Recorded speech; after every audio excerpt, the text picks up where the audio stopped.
जय हिंद। मैं संजय सिंह आप सभी को आप सबके YouTube channel Sanjay online study zone पर स्वागत करता हूं। आज भारतीय संविधान के अगली चैप्टर में लाया हूं, संविधान संशोधन। ये काफ़ी महत्वपूर्ण चैप्टर होता है हर एग्जाम के लिए, इसलिए इसे काफ़ी ध्यान से देखिएगा। हर एग्जाम में एक न एक क्वेश्चन इससे पूछा ही जाता है संविधान संशोधन से।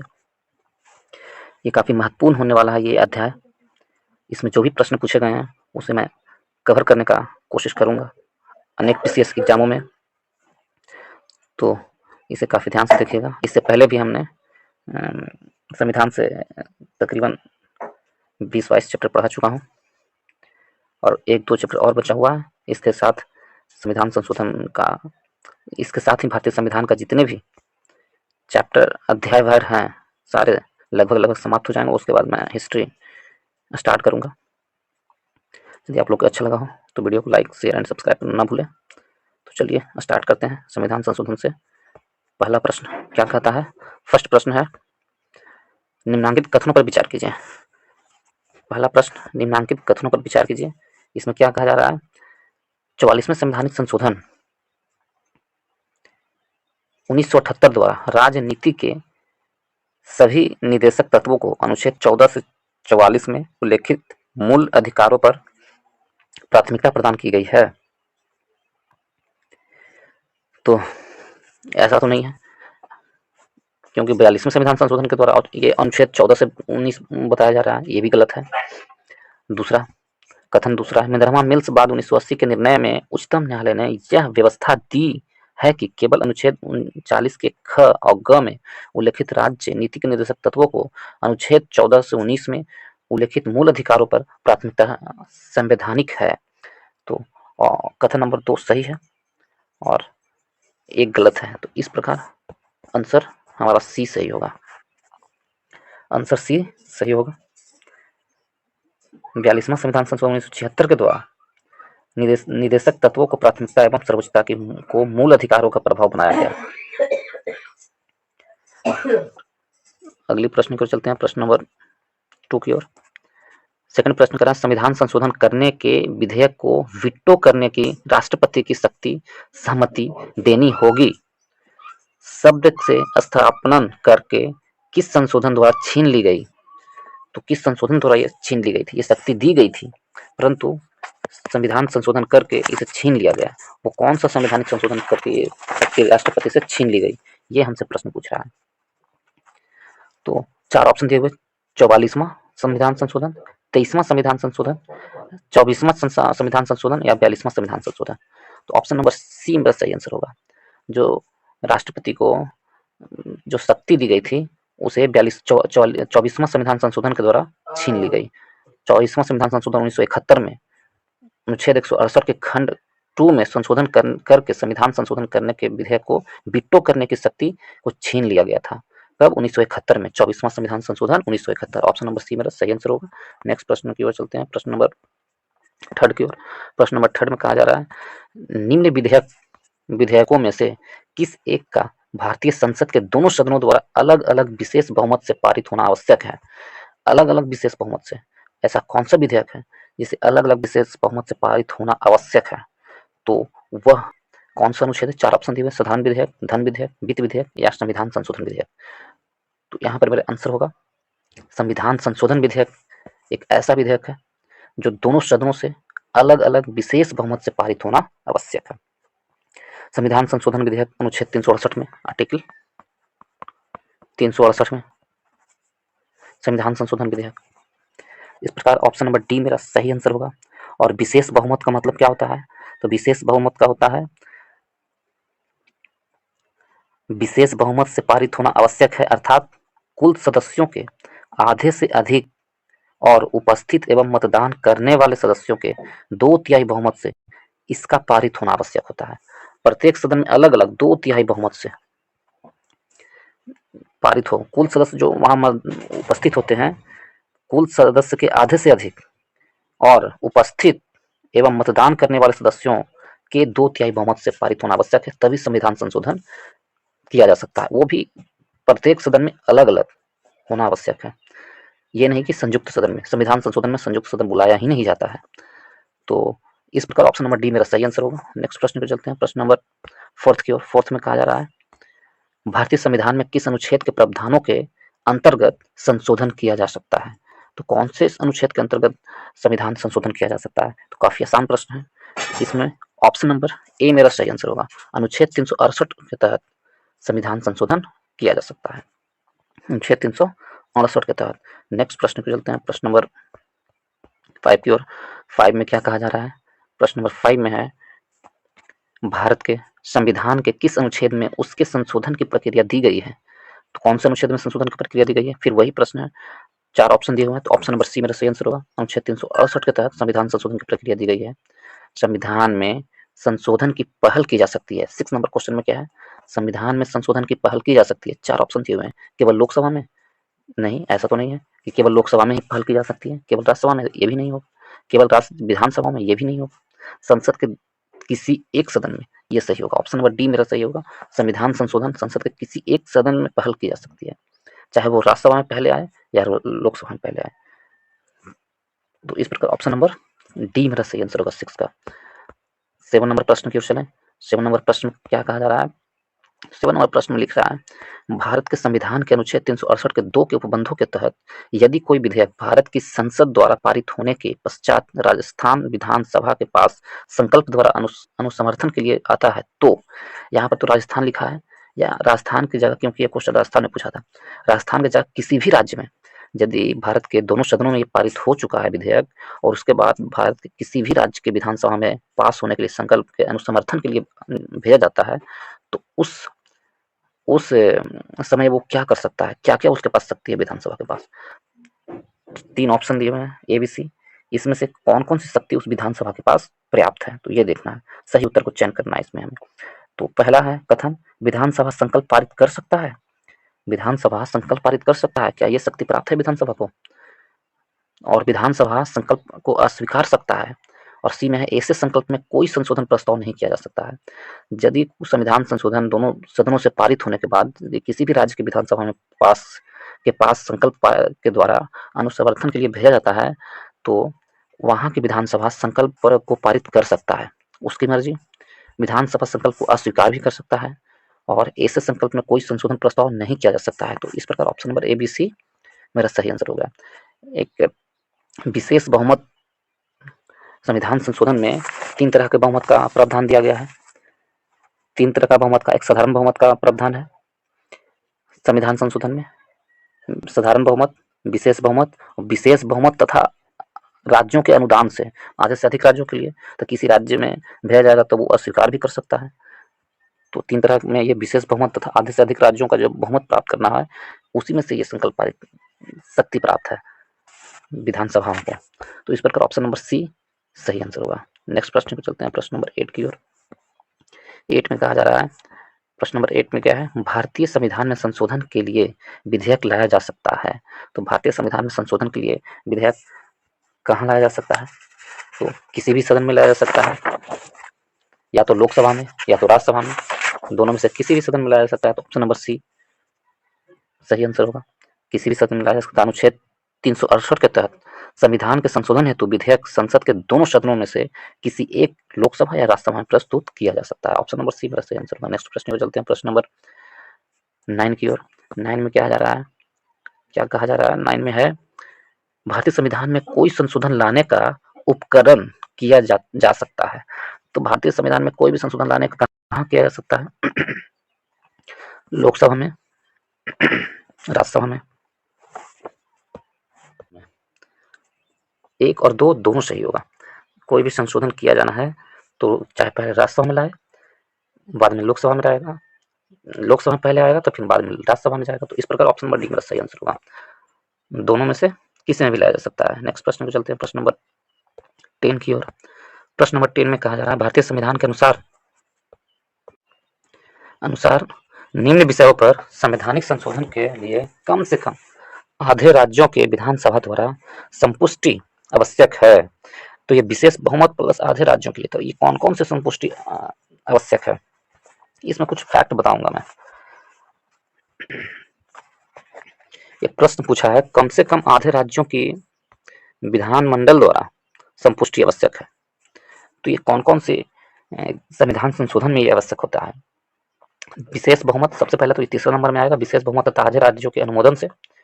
तो जब राष्ट्रपति के निर्वाचन की प्रक्रिया होगा तब ये आवश्यक होती है, या संघ तथा राज्यों के कार्यपालिका शक्ति का विस्तार करना हो तब ये आवश्यक होती है विशेष बहुमत तथा आधे से अधिक राज्यों के लिए। और उच्च न्यायालय तथा उच्चतम न्यायालय के गठन तथा क्षेत्राधिकार को बढ़ाने के लिए भी ये आवश्यक होती है।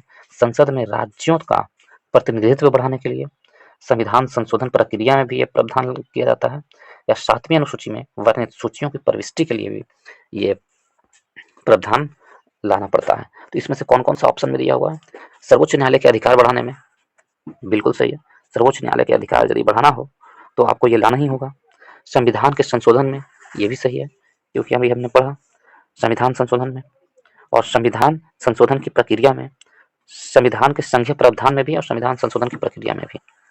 और नए राज्यों के निर्माण तथा राज्यों की सीमाओं का नाम में परिवर्तन, तो ये नए राज्यों के नाम और नाम में परिवर्तन साधारण बहुमत से किया जाता है, ना कि विशेष बहुमत से। तो ये नहीं होगा, ये तीनों होगा जो विशेष बहुमत प्लस आधे राज्यों के विधानमंडल में संपुष्टि के बाद ही होगा। तो इस प्रकार ऑप्शन नंबर ए मेरा सही आंसर होगा। साधारण बहुमत, विशेष बहुमत और विशेष बहुमत मतलब आधे राज्यों के अनुमोदन। साधारण बहुमत में देखिए कौन कौन सा प्रावधान के अंतर्गत साधारण बहुमत किया जाएगा। तो साधारण बहुमत में राज्यों के नाम तथा सीमाओं में परिवर्तन करने अथवा नए राज्यों का निर्माण करने, राज्यों में विधान परिषदों को गठित करने या समाप्त करने के लिए साधारण बहुमत लाया जाता है। या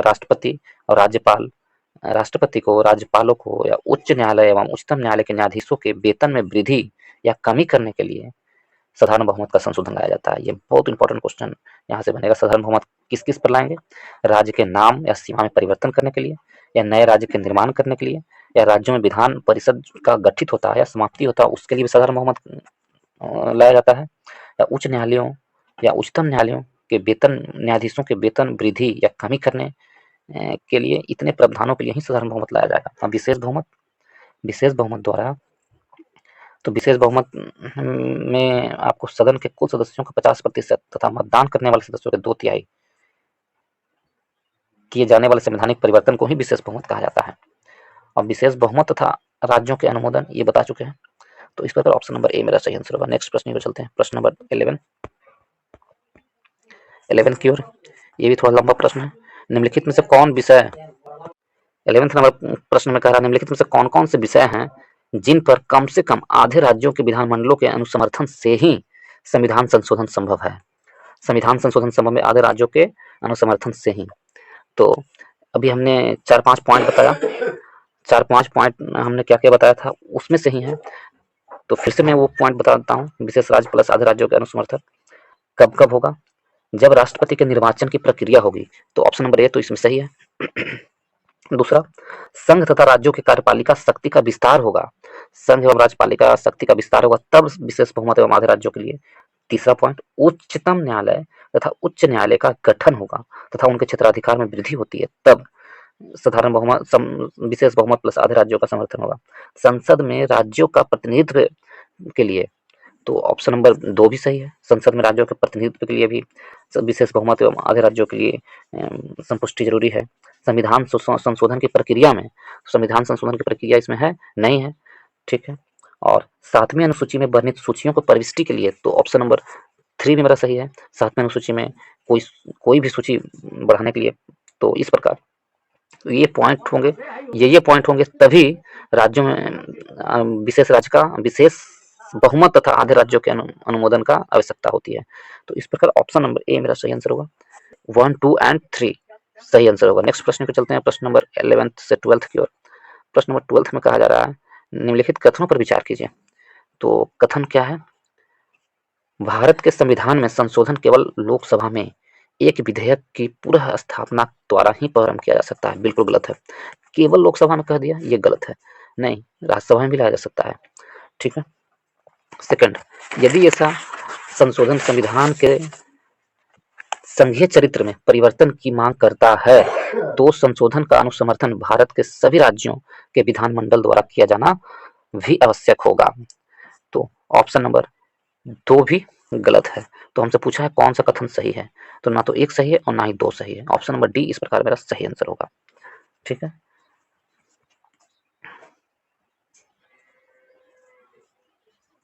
आधे राज्यों का है, तो ऑप्शन नंबर डी मेरा सही आंसर होगा। नेक्स्ट प्रश्न पे चलते हैं, प्रश्न नंबर 13 की ओर। प्रश्न नंबर 13 में क्या कहा जा रहा है, चार ऑप्शन दिए, चार कथन दिए हुए हैं, इसमें से चार कथन में से चुनना है हमें। संविधान संशोधन से संबंधित निम्नलिखित कथनों पर विचार कीजिए। अनुच्छेद 368 में संविधान संशोधन से संबंधित निम्नलिखित कथनों पर विचार करना है। कथन एक क्या कहा जा रहा है कि अनुच्छेद 368 में संविधान संशोधन की दो विधियों का उल्लेख है। कथन एक में संविधान संशोधन के 368 में दो विधियों का उल्लेख है, तो बिल्कुल सही है, सही है, कथन एक सही है। कथन दो, संविधान संशोधन विधेयक केवल लोकसभा में ही प्रारंभ किया जा सकता है। केवल लोकसभा में ही प्रारंभ किया जा सकता है, ये तो बिल्कुल ही गलत है, क्योंकि कहीं भी प्रारंभ किया जा सकता है, चाहे लोकसभा हो या राज्यसभा हो, संविधान संशोधन। और संविधान संशोधन साधारण किससे होता है, तो विशेष बहुमत प्लस आधे राज्यों के अनुमोदन से होता है। संविधान संशोधन साधारण बहुमत से कभी नहीं होगा, या संयुक्त अधिवेशन से भी नहीं होता है। थर्ड नंबर क्वेश्चन, संविधान संशोधन विधेयक पर संसद के दोनों सदनों के बीच विवाद की दशा में दोनों सदनों की संयुक्त बैठक आहूत की जा सकती है। बिल्कुल नहीं, अभी हमने जस्ट बताया, दोनों सदनों के बीच विवाद भी होगा तो भी संयुक्त बैठक नहीं बुलाया जाएगा संविधान संशोधन की प्रक्रिया में। फोर्थ नंबर में, राष्ट्रपति संविधान संशोधन विधेयक पर निषेधाधिकार का प्रयोग कर सकते हैं, तो ये सही है। इस प्रकार ऑप्शन ए, कथन एक और कथन चार सही है। ऑप्शन में देखें प्रश्न क्या कह रहा है कि कौन सा आंसर सही है, तो कथन एक और कथन चार, केवल कथन एक कथन चार सही है। इस प्रकार ऑप्शन नंबर बी मेरा सही आंसर होगा। ऑप्शन नंबर बी मेरा सही होगा। संविधान संशोधन अनुच्छेद 368 के दो के अनुसार संशोधन की दो विधियां दी गई है। पहला, कुछ सदस्यों के बहुमत द्वारा उपस्थित और मत देने वाले सदस्यों के कम से कम 2/3 बहुमत द्वारा, और दूसरा, इस प्रक्रिया इस प्रकार पारित संशोधन कम से कम आधे राज्य विधानमंडल के अनुसमर्थन द्वारा। ये दो विधियां दी हुई हैं। ठीक है, नेक्स्ट प्रश्न पे चलते हैं। प्रश्न नंबर 14 को ये भी मिलान करना है, इसमें सुमेलित करना है हमें। संवैधानिक संशोधन प्रक्रिया के संदर्भ में कौन सा सुमेलित नहीं है, ये बताना है। संवैधानिक संशोधन प्रक्रिया द्वारा कौन सा सुमेलित नहीं है, प्रश्न पूछ रहा है, नहीं है, ये प्रश्न पूछ रहा है। तो कौन सुमेलित है वो, और जो नहीं है वो हमें बताना है। तो केंद्र और राज्यों की कार्यपालिका शक्ति का विस्तार संविधान संशोधन के अंतर्गत आता है, बिल्कुल सही है। ठीक है, हमसे पूछा है नहीं है। सर्वोच्च और उच्चतम न्यायालय, ये भी आएगा। राष्ट्रपति का निर्वाचन, ये भी आएगा। राष्ट्रपति की योग्यता, राष्ट्रपति की योग्यता संविधान संशोधन प्रक्रिया के तहत नहीं आता है, तो ये नहीं होगा, हमसे नहीं ही पूछा है, तो एक आंसर मिला है। राष्ट्रपति के पद की शर्तें, ये भी नहीं आएगा संविधान संशोधन के अंतर्गत। और राष्ट्रपति का कार्यकाल, तो राष्ट्रपति का कार्यकाल है जो संविधान संशोधन के अंतर्गत नहीं आएगा। राष्ट्रपति का कार्यकाल भी संविधान संशोधन के अंतर्गत नहीं आता है। केंद्र व राज्यों के मध्य विधायी शक्तियों का बंटवारा, ये संविधान संशोधन के अंतर्गत आ सकता है, आता है। और संसद में राज्यों के प्रतिनिधित्व में, ये भी आता है। तो इस प्रकार कौन सही नहीं है, तो 4, 6, 4, 5, 6 सही नहीं है। मैच कीजिए, तो इसमें कौन सा मेरा आंसर मिलेगा, 4, 5, 6, तो ऑप्शन नंबर डी में है 4, 5, 6। ऑप्शन नंबर डी मेरा सही आंसर होगा। नेक्स्ट प्रश्न पे चलते हैं, प्रश्न नंबर 15 की ओर। प्रश्न नंबर 15 में क्या कहा जा रहा है, प्रश्न नंबर 15 में है, भारतीय संविधान के लिए प्रथम संशोधन विधेयक लाया गया। तो भारतीय संविधान में प्रथम संशोधन विधेयक कब लाया गया था, सबसे पहला संविधान संशोधन विधेयक कब लाया गया था, तो चार ऑप्शन दिए हुए हैं, 1950 में, 1951 में, 1955 में, 1958 में।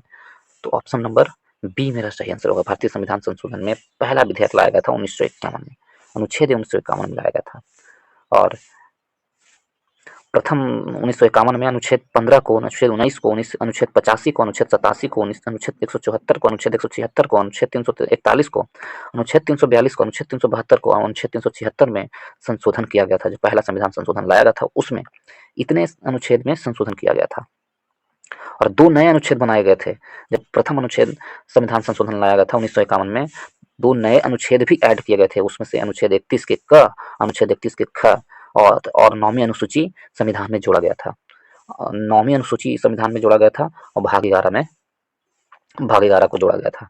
और भाग 11 को प्रथम संविधान संशोधन नहीं जोड़ा गया था, 9वीं अनुसूची को जोड़ा गया था प्रथम संविधान संशोधन में। ठीक है, नेक्स्ट प्रश्न पर चलते हैं। ऑप्शन नंबर डी, बी मेरा सही आंसर होगा। नेक्स्ट प्रश्न पर चलते हैं, प्रश्न नंबर 16 की ओर। थोड़ा छोटा कर देता हूँ। प्रश्न नंबर 16 में कहा जा रहा है, उस स्थिति में जबकि लोकसभा द्वारा पारित किसी संविधान संशोधन विधेयक को उच्चतम सदन में अस्वीकार किया कर दिया हो तब क्या होगा? लोकसभा पारित कर दिया हो लेकिन राज्यसभा अस्वीकार कर दिया हो, तब वह विधेयक अंतिम रूप से समाप्त हो जाएगा। बस यही आंसर सही होगा। तब वह क्या होगा? वह विधेयक अंतिम रूप से समाप्त हो जाएगा, क्योंकि संविधान संशोधन विधेयक है, उसमें संयुक्त अधिवेशन नहीं होता है, उसमें आधे से अधिक और विशेष बहुमत या आधे से अधिक राज्यों की सहमति चाहिए, ये प्रावधान किए गए हैं संविधान संशोधन विधेयक में। तो अलग अलग दोनों सदनों से यदि लोकसभा पास कर देता है और राज्यसभा इसे खारिज कर देता है तो वो समाप्त हो जाएगा विधेयक। और राज्यसभा पास कर देता है और लोकसभा खारिज कर देता है तो भी ये विधेयक समाप्त हो जाएगा। इस प्रकार ऑप्शन नंबर ए मेरा सही आंसर होगा। नेक्स्ट प्रश्न की ओर चलते हैं, प्रश्न नंबर 17 की ओर। 17 में कहा जा रहा है क्या? संविधान का प्रथम संशोधन जो वर्ष 1951 में पारित हुआ था, निम्न में से किससे संबंधित है? जो प्रथम संशोधन हुआ था तो वो किससे संबंधित है? 3-4 ऑप्शन थे, वो देश की सुरक्षा से, प्रधानमंत्री की सुरक्षा से, कुछ राज्यों के लिए किए गए कृषि व कृषि भूमि संबंधित सुधार के संरक्षण से। तो ऑप्शन नंबर सी ही मेरा सही आंसर होगा। कुछ राज्यों में किए गए कृषि व कृषि भूमि के संबंधित सुधार के संरक्षण से ही संबंधित था। तो ऑप्शन नंबर सी मेरा सही आंसर होगा। तो 1951 द्वारा जो 2 नए प्रावधान जोड़े गए थे भारतीय संविधान में, प्रथम संशोधन 1951 में 2 नए प्रावधान अनुच्छेद 31 के क, अनुच्छेद 31 के ख और 9वीं अनुसूची को शामिल किया गया था प्रथम संविधान संशोधन 1951 के द्वारा, ताकि कुछ राज्यों में कृषि एवं कृषि भूमि संबंधित सुधारों के संरक्षण हेतु बनाए गए भूमि सुधार कानून को चुनौती न दी जा सके। तो ऑप्शन नंबर सी मेरा सही आंसर होगा। नेक्स्ट प्रश्न को चलते हैं, प्रश्न नंबर 18 की ओर। प्रश्न नंबर 18 में कह रहा है भारतीय संविधान में 9वीं अनुसूची परिवर्धित हुई। तो भारतीय संविधान में 9वीं अनुसूची कौन से संविधान संशोधन द्वारा परिवर्धित हुई? तो अभी हम जस्ट बताए हैं, प्रथम संविधान संशोधन 1951 के द्वारा, 1951 प्रथम संविधान संशोधन 1951 के द्वारा 9वीं अनुसूची को जोड़ा गया और 2 नए अनुच्छेद जोड़े गए, अनुच्छेद 31 के क, अनुच्छेद 31 के ख को। नेक्स्ट प्रश्न को चलते हैं, प्रश्न नंबर 19 की ओर। प्रश्न नंबर 19 में कहा जा रहा भारत के उच्चतम न्यायालय के न्यायाधीशों की आयु ऐसे प्राधिकारी द्वारा और ऐसी रीति के अवधारित की जाएगी जिसका संसद विधि द्वारा उपबंध करे अंतः स्थापित किया गया है। तो किसके द्वारा यह किया गया है? तो ऑप्शन नंबर ए मेरा सही होगा। 15वें संविधान संशोधन द्वारा आयु ऐसे प्राधिकार द्वारा और ऐसी रीति के से अवधारित की जाएगी जिसका संसद विधि द्वारा उपबंध करे। तो 15वें संविधान संशोधन द्वारा प्रावधान लाया गया था। ऑप्शन नंबर ए मेरा सही आंसर होगा। 15वें संविधान संशोधन 1963 में लाया गया था और इसके तहत अनुच्छेद 124 के 2A को जोड़ा गया और उसमें न्यायाधीश की आयु का ऐसे प्राधिकार द्वारा और ऐसी रीति के से अवधारित की जाएगी जिसका संसद विधि द्वारा उपबंध करे और अंतः स्थापित किया गया है। तो इस प्रकार ऑप्शन नंबर ए मेरा सही आंसर होगा। 15वां संविधान संशोधन 1963 में आया था। नेक्स्ट प्रश्न पे चलते हैं, प्रश्न नंबर 20 की ओर। 20 में है संविधान का 93वां संशोधन संबंधित है। संविधान का 93वां संशोधन किससे संबंधित है? तो संविधान का 93वां संशोधन है जो 4 ऑप्शन दिए हुए हैं, सरकारी नौकरियों में पिछड़े वर्गों के लिए आरक्षण जारी रखने के लिए नहीं, 6 और 14 वर्ष के बीच आयु के बच्चों के निःशुल्क और अनिवार्य शिक्षा के लिए। तो ऑप्शन नंबर बी मेरा सही आंसर होगा। 93वां संविधान संशोधन 6 और 14 वर्ष के बीच आयु के बच्चों की निःशुल्क शिक्षा के लिए लाया गया था।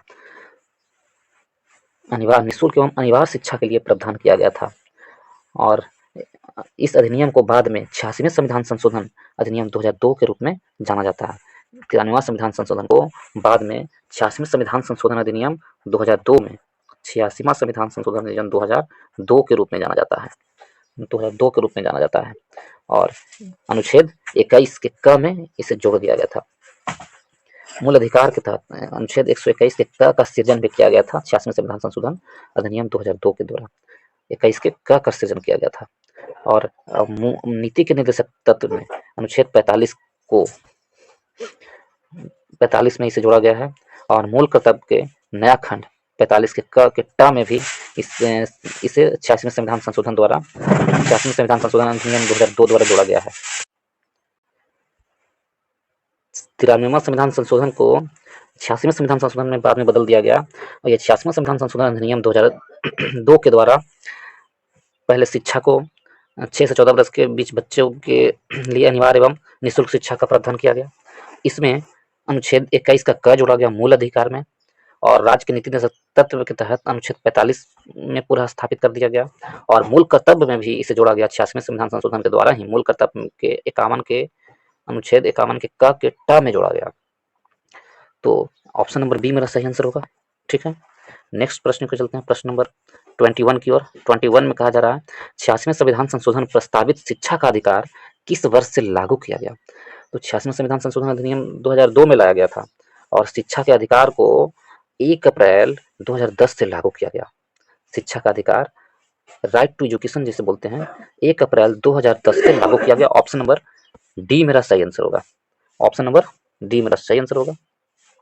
यह अधिनियम 2009 में बनकर तैयार हुआ था, जबकि लागू 1 अप्रैल 2010 से किया गया।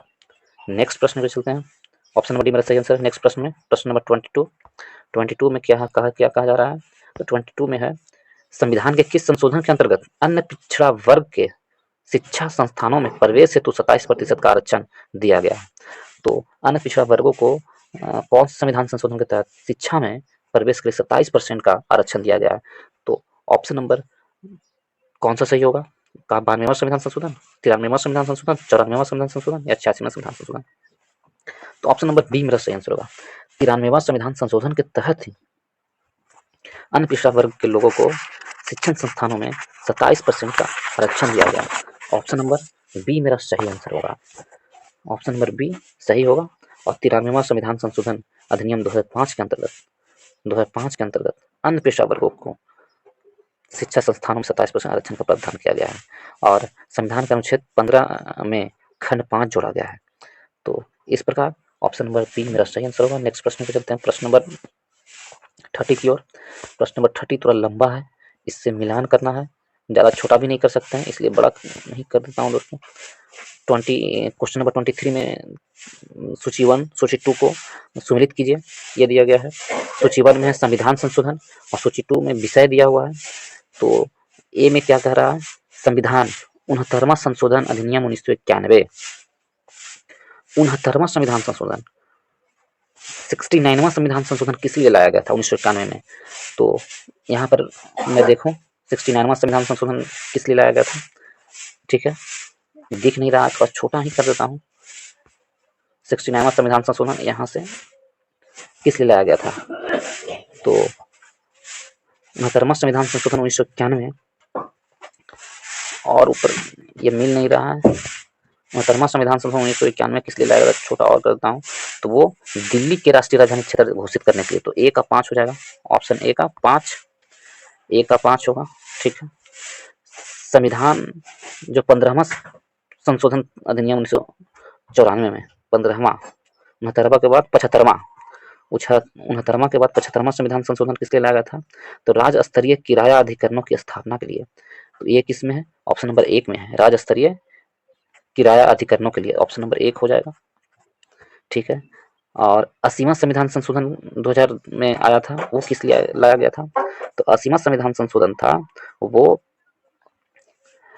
10वें वित्त आयोग की सिफारिश को स्वीकारना था, इसलिए करके। तो ऑप्शन नंबर 4 हो जाएगा, 10वें वित्त आयोग। और संविधान 83वां संविधान संशोधन अधिनियम किस लिए लाया गया था। तो 83वां संविधान संशोधन अधिनियम था अरुणाचल प्रदेश में पंचायतों में अनुसूचित जाति हेतु कोई आरक्षण नहीं है, इस प्रावधान के लिए लाया गया था। तो ऑप्शन नंबर 2 हो जाएगा। इस प्रकार 5 1 4 2 कौन सी ऑप्शन में ये है, इसे देखा जाए 5 1 4 2, 5 1 4 2, ऑप्शन नंबर ए मेरा सही आंसर होगा। ऑप्शन नंबर ए मेरा सही आंसर होगा। फिर से एक बार पढ़ देते हैं। 69वां संविधान संशोधन, दिल्ली को राष्ट्रीय राजधानी का दर्जा दिया गया। 75वां संविधान संशोधन, राज्य स्तरीय किराया अधिकरणों की स्थापना। 80वां संविधान संशोधन, 10वें वित्त आयोग की सिफारिश का स्वीकार करना। और 83वां संविधान संशोधन अधिनियम, अरुणाचल प्रदेश में पंचायती राज में अनुसूचित जाति हेतु कोई आरक्षण नहीं है, तो ये प्रावधान के लिए लाया गया था। इस प्रकार ऑप्शन नंबर ए मेरा सही होगा। नेक्स्ट प्रश्न को चलते हैं, प्रश्न नंबर 24 की ओर। 24 में, प्रश्न नंबर 24 में क्या है, सूची 1 सूची 2 को मिलान करना है, ये भी वही प्रश्न है। तो न्यायिक पुनरीक्षण शक्ति का परिसीमन, न्यायिक पुनरीक्षण शक्ति का परिसीमन कौन सा संविधान संशोधन के द्वारा लाया गया था? तो ये सब प्रश्न काफी आसान होते हैं, यदि एक भी मिलान हो जाता है दोस्तों तो आप सही कर लोगे। इसमें से हमें तो ये पता है कि संपत्ति के अधिकार को मौलिक अधिकार से हटाया गया है। पहले संविधान संशोधन के अधिकार के द्वारा संपत्ति के अधिकार को मौलिक अधिकार से हटाया गया है, ये आपको पता है। 44वें संविधान संशोधन के द्वारा हटाया गया है। ये मेरा हो गया बी का 4। तो बी का हमें मालूम है, तो बी का 4 हो जाएगा। और सी में क्या है, मताधिकार की आयु 21 वर्ष से घटाकर 18 वर्ष कर दिया गया, तो ये 61वां संविधान संशोधन के तहत किया गया। तो सी का 1 हो जाएगा। यदि ये 2 मुझे पता है और ये भी मुझे पता है, उद्देशिका में पंथ निरपेक्ष शब्द जोड़ा गया है 42वां संविधान संशोधन के तहत, ये 2 हो जाएगा, बाकी बचा 1। तो ये 38वां संविधान संशोधन के तहत न्यायिक पुनरीक्षण की शक्ति। इस प्रकार मेरा ऑप्शन क्या होगा? मेरा ऑप्शन होगा 3, 4, 1, 2। कौन से ऑप्शन में है? 3, 4, 1, 2। ऑप्शन नंबर सी मेरा सही आंसर होगा। 24 नंबर प्रश्न का ऑप्शन नंबर सी मेरा सही आंसर होगा। एक बार फिर से मैं मैच कर देता हूँ, एक बार फिर से मैं इसे मिला देता हूँ, ठीक है। न्यायिक पुनरीक्षण की शक्ति 38वां संविधान संशोधन के तहत, न्यायिक पुनरीक्षण की शक्ति 38वां संविधान संशोधन के तहत, ठीक है। न्यायिक पुनरीक्षण की शक्ति 38वां संविधान संशोधन के तहत। संपत्ति के अधिकार को मौलिक अधिकार से हटाया जाना, ये 44वां संविधान संशोधन के तहत संपत्ति के अधिकार को मौलिक अधिकार से हटाया जाना। मताधिकार की आयु 21 वर्ष से घटाकर 18 वर्ष कर देना 61वां संविधान संशोधन के तहत। उद्देशिका में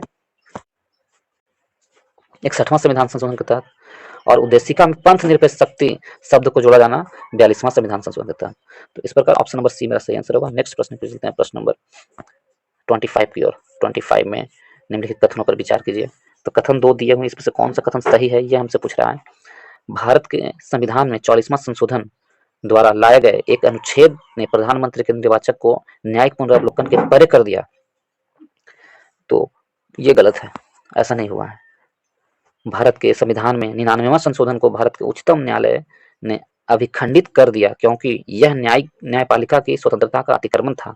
तो ये सही है, 99वां संविधान संशोधन में यह प्रावधान लाया गया था जिससे न्यायपालिका के स्वतंत्रता की अतिक्रमण था, इसलिए उसे खारिज कर दिया गया था। ये सही है। तो कथन 2 सही है, केवल 2 सही है। ऑप्शन किस में है? तो ऑप्शन नंबर बी में सही है, कथन केवल 2 सही है। ऑप्शन नंबर बी मेरा सही आंसर है।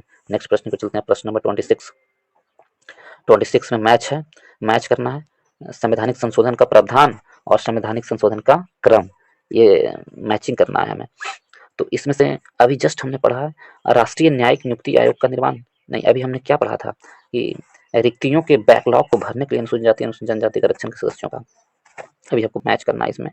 तो यदि हमसे इसमें से 1 या 2 भी मैच हो जाएगा तो समझ जाइए कि वो मैचिंग, ये आंसर को बनाने में काफी आसान होता है यदि 1 या 2 मिल जाने के बाद भी। 99वां संविधान संशोधन के बारे में अभी हमने जस्ट ही पढ़ा है कि राष्ट्रीय न्यायिक नियुक्ति आयोग का निर्माण जो लाया गया था उसे खारिज कर दिया गया था। राष्ट्रीय न्यायिक नियुक्ति आयोग का निर्माण, तो 1 का 4 होगा, सी का 4 होगा। सी का 4 ऑप्शन में मिलाते हैं, किस किस में है? 2 में है सी का 4, 1 में भी सी का 4 है और सी में भी सी का 4 है। 1, 2 और मिलाया जाए, सी का 4 हो गया, ठीक है। फिर मंत्रिपरिषद के आकार का परिमित करना, तो ये किसमें आया था? मंत्रिपरिषद के आकार का परिमित करना 91वां संविधान संशोधन के तहत ये लाया गया था। सी का 4 था और डी का 2 है, किसमें है? सी का 4 और डी का 2, सी का 4 और डी का 2, ऑप्शन नंबर सी मेरा सही आंसर है। तो ये काफी आसान होता है मैचिंग करना, इसे मैं एक बार पूरा पढ़ के बता देता हूँ। इसमें कहा जा रहा है यदि हमें 2 भी मालूम है तो आंसर ये बनाया जा सकता है, काफी आसान क्वेश्चन होता है। अनुच्छेद 19 के 1 के ग के अंतर्गत सरकारी समितियां बनाने का अधिकार, तो सरकारी समिति बनाने का अधिकार किसमें आता है? 97वां संविधान संशोधन 2011 के द्वारा ये लाया गया था, 97वां संविधान संशोधन। तो इसका ये आंसर होगा 3 हो जाएगा। रिक्तियों के बैकलॉग को भरने में अनुसूचित जाति अनुसूचित जनजाति के आरक्षण का प्रावधान किस संशोधन के द्वारा लाया गया था? तो ये 81वां संविधान संशोधन 2000 के द्वारा लाया गया था। और राष्ट्रीय न्यायिक नियुक्ति आयोग का निर्माण 99वां संविधान संशोधन 2015 के द्वारा, 14-15 के द्वारा, और मंत्रिपरिषद के आकार का परिमित करना 91वां संविधान संशोधन 2004 के द्वारा। तो इस प्रकार ऑप्शन सी मेरा सही आंसर है, ऑप्शन नंबर सी मेरा सही आंसर है। नेक्स्ट प्रश्न को चलते हैं, प्रश्न नंबर 27 की ओर। 27 में क्या कहा जा रहा है, भारतीय संविधान के किस संशोधन के द्वारा अनुच्छेद 19 के 1 के सी में सहकारी समिति शब्द को जोड़ा गया है। कौन से संविधान संशोधन के द्वारा सहकारी समिति को जोड़ा गया है? तो सहकारी समिति को जोड़ने का कौन सा संविधान संशोधन के द्वारा लाया गया था? 4 ऑप्शन है। 42वां संविधान संशोधन 1976, 73वां संविधान संशोधन 1993, 97वां संविधान संशोधन अधिनियम 2011, 36वां संविधान संशोधन अधिनियम 1975। तो ऑप्शन नंबर सी मेरा सही होगा। 97वां संविधान संशोधन 97वां संविधान संशोधन अधिनियम 2011 द्वारा लाया गया है सहकारी समिति को। 97वां संविधान संशोधन 2011 के द्वारा लाया गया है। ठीक है, ऑप्शन नंबर सी मेरा सही आंसर होगा। नेक्स्ट प्रश्न में चलते हैं, प्रश्न नंबर 28 की ओर। 28 में निम्न संविधान संशोधन में से किस एक के अंतर्गत दिल्ली नेशनल कैपिटल क्षेत्र बना? दिल्ली नेशनल कैपिटल क्षेत्र किसके द्वारा बना? 4 ऑप्शन दिए हुए हैं। तो ऑप्शन नंबर बी मेरा सही आंसर होगा। 69वां संविधान संशोधन के द्वारा दिल्ली को एनसीआर के क्षेत्र में जोड़ा गया है 1991 में। फरवरी 1992 से यह लागू हुआ था। नेक्स्ट प्रश्न पे चलते हैं, प्रश्न नंबर 29 में। 29 में क्या कहा जा रहा है? प्रश्न नंबर 29 में है कि भारत के संविधान का निम्नलिखित में से कौन सा एक संशोधन संबंधित प्रदेश दिल्ली को दिल्ली के राष्ट्रीय राजधानी क्षेत्र में परिवर्तित करता है? तो अभी जस्ट बताया कौन सा संविधान संशोधन था। तो ऑप्शन नंबर है 69वां संविधान संशोधन 1991 के द्वारा किया गया था। नेक्स्ट प्रश्न की चलते हैं, प्रश्न नंबर 30 की ओर। 30 में है, विधानसभा में किसी दल के निर्वाचित सदस्यों के दल बदल पर निम्नलिखित में से किसने प्रतिबंध लगाया है? तो दल बदल पर किसने प्रतिबंध लगाया है? कौन सा संविधान संशोधन दल बदल पर प्रतिबंध लगाया है? 4 ऑप्शन दिए हुए हैं। तो ऑप्शन नंबर ए मेरा सही आंसर होगा। संविधान का 52वां संविधान संशोधन के द्वारा दल बदल विरोधी कानून पर प्रतिबंध लगाया गया है। और कब लगाया था? 1985 में लगाया गया था। 1985 में 52वां संविधान संशोधन 1985 में। नेक्स्ट प्रश्न पे चलते हैं, प्रश्न नंबर 31 की ओर। 31 में निम्न संविधान संशोधन में से किस एक के द्वारा पहली बार संविधान में दल बदल विरोधी प्रावधान किया गया है?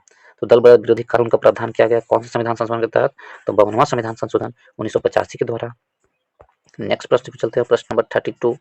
संविधान का 52वां संशोधन संबंधित है। 52वां संविधान संशोधन किससे संबंधित है? ऑप्शन नंबर ए दल बदल से संबंधित है। दल बदल विरोधी कानून से संबंधित है 52वां संविधान संशोधन। 33 की ओर चलते हैं, भारत में राजनीतिक दलों से दल बदल की बुराई को किस संशोधन के अंतर्गत अधिनियमित किया गया है? फिर वही प्रश्न है लेकिन पूछने का तरीका अलग है। किस संशोधन के द्वारा किया गया है? तो ऑप्शन नंबर ए होगा। 52वां संविधान संशोधन अधिनियम 1985 के द्वारा समाप्त कर दिया गया है दल बदल की बुराइयों को। नेक्स्ट प्रश्न पे चलते हैं, प्रश्न नंबर 34 की ओर। 34 में और 10वीं अनुसूची 52वां संविधान संशोधन के तहत 10वीं अनुसूची में को भी जोड़ा गया है। 34 नंबर क्वेश्चन में देखते हैं, भारतीय संविधान के प्राधिकृत हिंदी पाठ को निम्नलिखित संविधान संशोधन में से किसके द्वारा प्रकाशित करने के लिए अधिकृत किया गया है? जो संविधान का हिंदी पाठ है उसे प्रकाशित करना किस संविधान संशोधन के द्वारा लाया गया था कि इसे प्रकाशित किया जाए हिंदी पाठ को? तो ऑप्शन 4 दिए हुए हैं। 97वां संविधान संशोधन 1987, 58वां संविधान संशोधन 1987, 59वां संविधान संशोधन 1988, 60वां संविधान संशोधन 1988। तो ऑप्शन नंबर बी मेरा सही आंसर होगा। 58वां संविधान संशोधन 1987 के द्वारा संविधान का जो हिंदी पाठ है उसे प्रकाशित करने का अधिकृत किया गया था। तो ऑप्शन नंबर बी मेरा सही आंसर होगा। और इसके तहत अनुच्छेद 394 के का कुछ शामिल किया गया था। नेक्स्ट प्रश्न में चलते हैं, प्रश्न नंबर 35 की ओर। 35 में क्या कहा जा रहा है? कौन सा एक मतदाता आयु घटाने के लिए से संबंधित संविधान संशोधन किया गया था? मतदाता को आयु घटाने के लिए 21 वर्ष से 18 वर्ष करने के लिए कौन सा संविधान संशोधन लाया गया था? तो ये पीछे भी प्रश्न आ चुका है, तो इसमें से कौन सा आंसर सही होगा? तो ऑप्शन नंबर ए मेरा सही आंसर होगा। 61वां संविधान संशोधन अधिनियम 1988 में 21 वर्ष से 18 वर्ष कर दिया गया था, और जबकि ये लागू हुआ था 28 मार्च 1989 से। नेक्स्ट प्रश्न की ओर चलते हैं, प्रश्न नंबर 36 की ओर। 36 में किस संविधान संशोधन अधिनियम के अंतर्गत मतदाता की आयु 21 वर्ष से घटाकर 18 वर्ष कर दिया गया था? तो ऑप्शन नंबर ए होगा। 61वां संविधान संशोधन अधिनियम 1988 के द्वारा। नेक्स्ट प्रश्न पे चलते हैं, प्रश्न नंबर 37 की ओर। 37 में भारतीय संविधान का 79वां संशोधन संबंधित है। तो भारतीय संविधान का 79वां संशोधन किससे संबंधित है? तो 79वां संविधान संशोधन 1999 में आया था। 1999 में, ठीक है। 1999 में आया था। ये किससे संबंधित है? केंद्र राष्ट्र संबंधों से जी नहीं, दो राजनीतिक दलों की स्थापना से नहीं, मूल अधिकारों से ये भी नहीं, लोकसभा और राज्य विधानसभा में अनुसूचित जाति और अनुसूचित जनजाति के आरक्षण से संबंधित है 79वां संविधान संशोधन। ऑप्शन नंबर डी मेरा सही आंसर होगा, 1999 में आया था। ठीक है, नेक्स्ट प्रश्न पे चलते हैं, प्रश्न नंबर 38 की ओर। 38 में क्या है?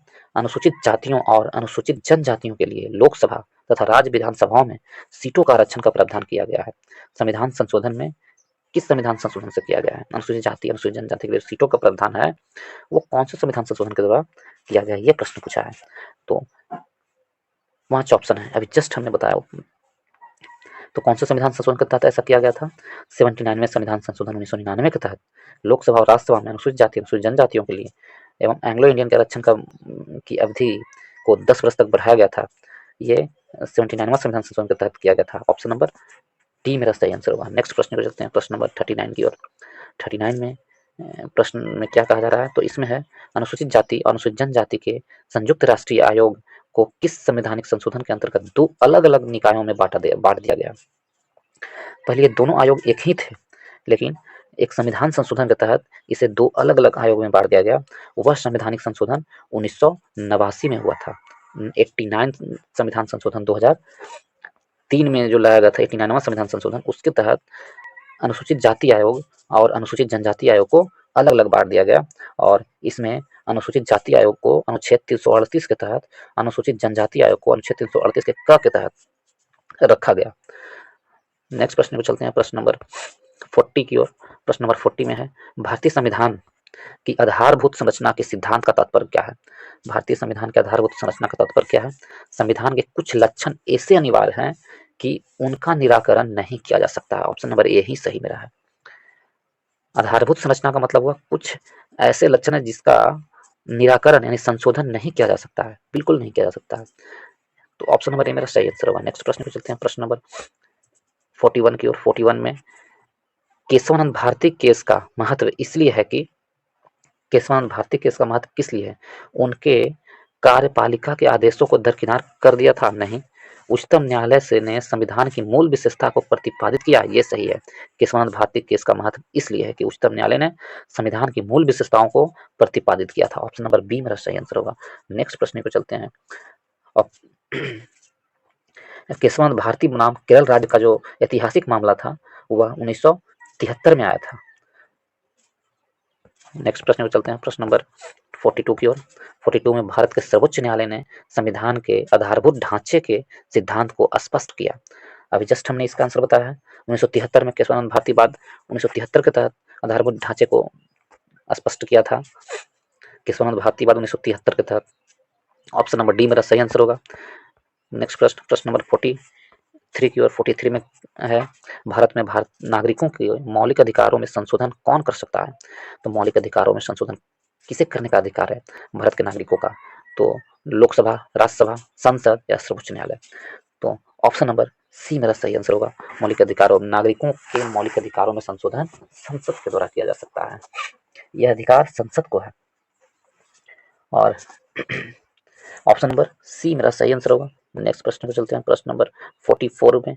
44 में क्या कहा जा रहा है? निम्नलिखित किस विवाद में सर्वोच्च न्यायालय ने पहली बार संसद की संविधान संशोधन शक्ति को सीमित किया था? तो संसद की संविधान संशोधन शक्ति को पहली बार किस बाद में सीमित किया गया था? तो एक के गोपाल बनाम मद्रास राज्य के बाद में नहीं, ये गलत है।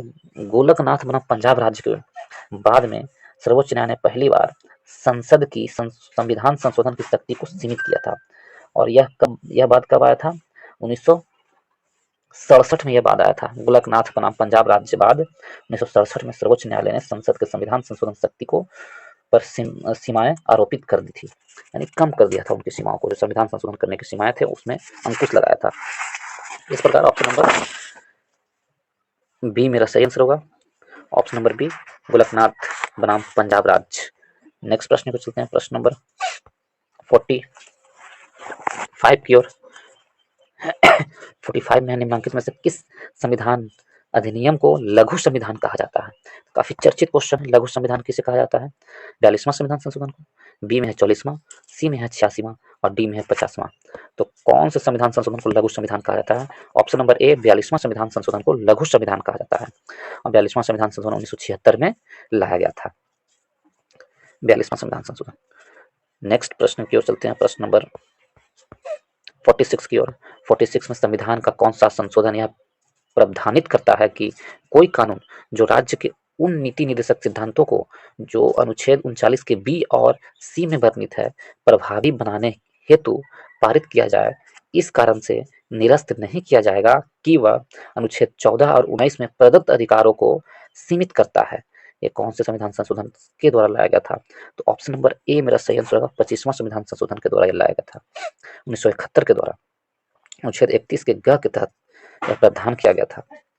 ठीक है, नेक्स्ट प्रश्न पर चलते हैं। 25वां संविधान संशोधन 1971 के तहत। नेक्स्ट प्रश्न, प्रश्न नंबर 97 में है, निम्न में से कौन सा एक संवैधानिक संशोधन मौलिक कर्तव्यों से संबंधित है? तो मौलिक कर्तव्यों से कौन सा संबंधित है? मौलिक कर्तव्य से किस संविधान संशोधन के द्वारा मौलिक कर्तव्य को लाया गया था, यह प्रश्न पूछा गया है। तो 42वां संविधान संशोधन 1976 के द्वारा मौलिक कर्तव्य को लाया गया था। स्वर्ण सिंह समिति की सिफारिश पर मौलिक कर्तव्य को लाया गया था। और भाग 4 के क में 42वां संविधान संशोधन स्वर्ण सिंह समिति 1976 के तहत भाग 4 के क में और आर्टिकल अनुच्छेद 51 के क में जोड़ा गया मौलिक कर्तव्य को स्वर्ण सिंह समिति के द्वारा। और पहले संविधान के जब जोड़ा गया था उस समय मौलिक कर्तव्य की संख्या 10 थी। जब मौलिक कर्तव्य 51 के क में जोड़ा गया था उस समय मौलिक कर्तव्य की संख्या 10 थी, किंतु वर्तमान में मौलिक कर्तव्यों की संख्या 11 कर दिया गया है। जो 66वां संविधान संशोधन अधिनियम 2002 के द्वारा जो एजुकेशन से संबंधित प्रावधान लाए थे उसे जोड़ दिया गया है इसमें। तो इस प्रकार ऑप्शन नंबर ए मेरा सही आंसर होगा। नेक्स्ट प्रश्न पे चलते हैं, प्रश्न नंबर 48 की ओर। 48 में संविधान जो 98वां संशोधन विधेयक किससे संबंधित है? 98वां संविधान संशोधन विधेयक किससे संबंधित है, ये प्रश्न पूछा है। तो 98वां संविधान संशोधन विधेयक ऑप्शन नंबर बी मेरा सही आंसर होगा, राष्ट्रीय न्यायिक आयोग का गठन किया गया था। 98वां संविधान संशोधन अधिनियम के तहत न्यायिक आयोग का गठन किया गया था। उच्च न्यायालय या उच्चतम न्यायालय के न्यायाधीशों की नियुक्ति एवं स्थानांतरण से संबंधित प्रक्रिया हेतु प्रस्ताव प्रस्तुति किया गया था 98वां संविधान संशोधन के लिए। और ये 99वें संविधान संशोधन अधिनियम के नाम से जाना जाता है यही, और इसे बाद में न्यायपालिका द्वारा इसे निरस्त कर दिया गया था। तो ऑप्शन नंबर बी मेरा सही आंसर होगा, राष्ट्रीय न्यायिक आयोग का गठन से संबंधित था। नेक्स्ट प्रश्न पे चलते हैं, प्रश्न नंबर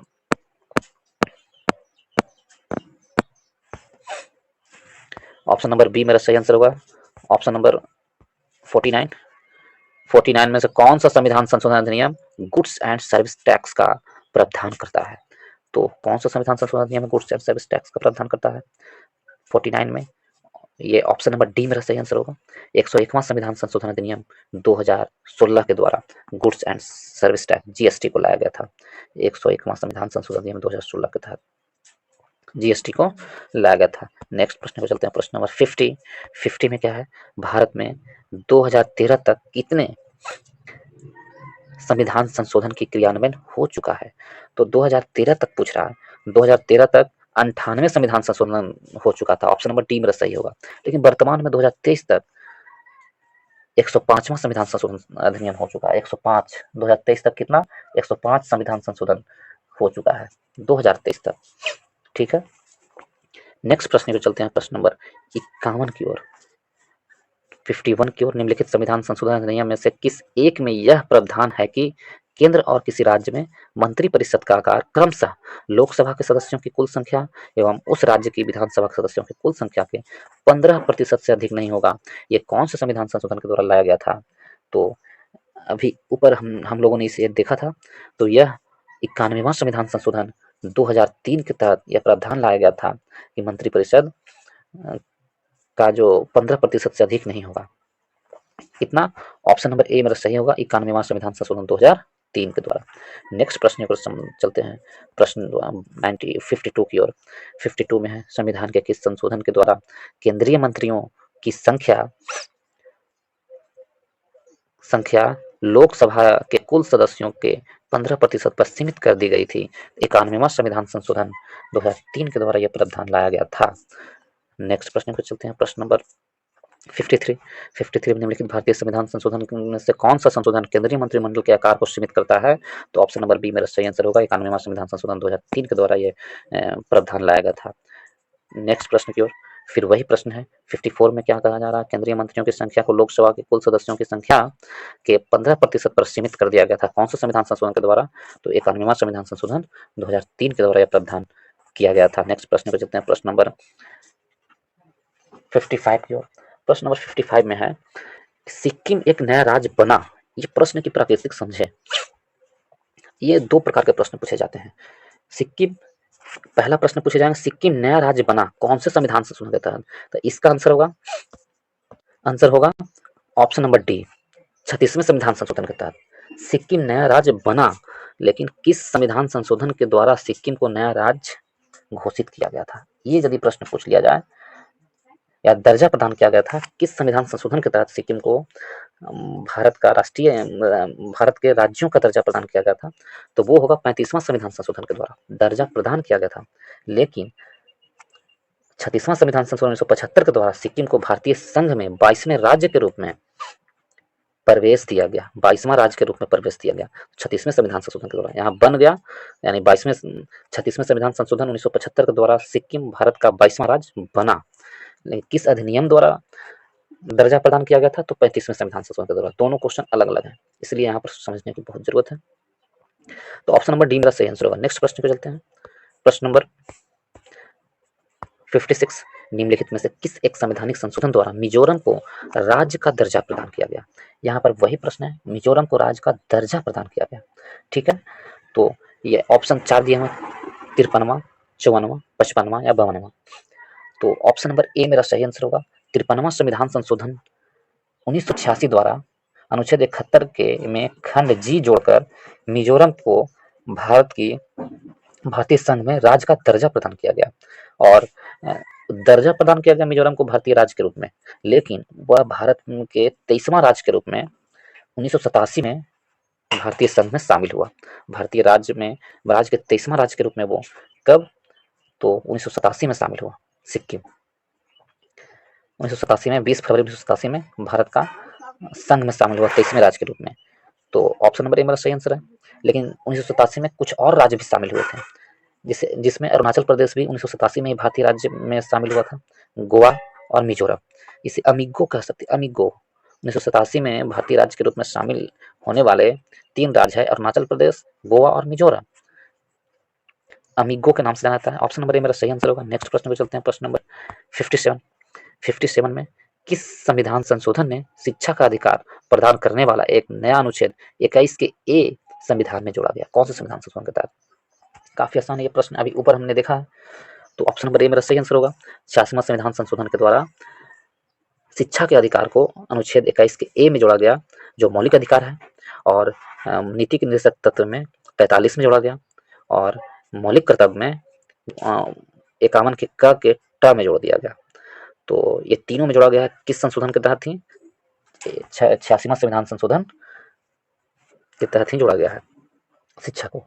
तो इस प्रकार ऑप्शन नंबर ए मेरा सही आंसर होगा। 58, ये सेकंड लास्ट प्रश्न है। यदि आप लोग को इस वीडियो से कुछ भी सीखने को मिला हो दोस्तों, तो वीडियो को लाइक करें,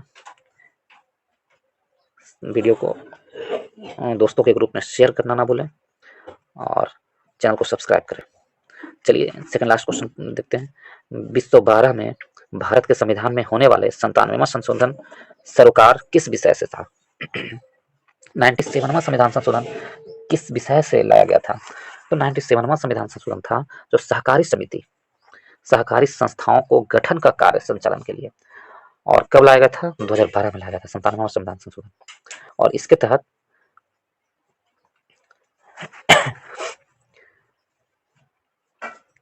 नौ का जो सहकारी समिति को 9 के ख में जोड़ा गया है, भाग 9 के ख में जोड़ा गया है। ठीक है, तो इस प्रकार ऑप्शन नंबर बी मेरा सही होगा। नेक्स्ट प्रश्न की ओर चलते हैं, प्रश्न नंबर 59, और ये प्रश्न संवैधानिक संशोधन से ये लास्ट प्रश्न होंगे। निम्नांकित संविधान संशोधन को सुमेलित कीजिए। 13वां संविधान संशोधन, 18वां संविधान संशोधन, 39वां संविधान संशोधन और 52वां संविधान संशोधन। तो हम यदि देखें 52वां संविधान संशोधन के बारे में हमें पता है, दल बदल कानून 52वां संविधान संशोधन, इसे मैच करेंगे। उसके बाद मैं देख लेता हूँ आगे, इसमें यदि एक से मिल जाता है तो काफी अच्छा क्वेश्चन है हमारे लिए, एक से ही मिल जाएगा तो। हमने क्या देखा कि 52वां में 4 का ऑप्शन बी है, 4 का बी, बी में 4 2 में है, एक डी में है एक ए में है, तो बी में 4 2 में है। फिर और ढूंढा जाएगा क्या है। 39वां संविधान संशोधन किससे संबंधित है, तो 39वां संविधान संशोधन था जो राष्ट्रपति, उपराष्ट्रपति, स्पीकर व प्रधानमंत्री के चुनाव की चुनौती नहीं दी जा सकती है, तो ये ऑप्शन नंबर डी होगा। 3 का डी, 1 का 2, 4 का 2, बी में 4 इसमें है और डी 3, डी में 3, डी में 3 इसमें है, दोनों में सेम हो गया। अब तो काफी कठिन प्रश्न हो गया ये। ऐसे कुछ कुछ प्रश्न होते हैं जो कठिन होते हैं, तो काफी आसान प्रश्न मैचिंग वाला पूछा जाता है। तो फिर और देखा जाए 18वां संविधान संशोधन, राज्य के पुनर्परिभाषित किया गया है 18वां संविधान संशोधन के द्वारा, राज्य के पुनर्परिभाषित किया गया है 18वां संविधान संशोधन के द्वारा, ऑप्शन नंबर सी सही होगा। तो 13वां संविधान संशोधन से नागालैंड, तो इस प्रकार ऑप्शन मेरा कौन सही होगा, ऑप्शन नंबर डी मेरा सही आंसर होगा। ऑप्शन नंबर 1 4 2 3, एक बार इसे मैं फिर से पढ़ देता हूँ, एक बार फिर इससे पढ़ दिया जाए। 13वां संविधान संशोधन नागालैंड से संबंधित है। 18वां संविधान संशोधन राज्य को पुनर्भाषित किया गया है 18वां संविधान संशोधन के द्वारा। और 39वां संविधान संशोधन राष्ट्रपति, उपराष्ट्रपति, स्पीकर और प्रधानमंत्री के चुनाव को चुनौती नहीं दी जा सकती है 39वां संविधान संशोधन के तहत। और 52वां संविधान संशोधन के तहत दल बदल अधिनियम लाया गया था। तो इस प्रकार ऑप्शन नंबर डी मेरा सही आंसर है। इसके साथ ही संविधान संशोधन से जो भी प्रश्न थे उसे मैं कवर करवा दिया हूँ। यदि आप लोग को इस वीडियो से कुछ भी सीखने के लिए मिला हो तो इस वीडियो को लाइक करें, दोस्तों के ग्रुप में शेयर करना ना भूलें और चैनल को सब्सक्राइब करें। इसके साथ ही इस वीडियो को समाप्त करने का इजाजत लेता हूँ, तब तक कि आप अपना ख्याल रखिएगा। धन्यवाद।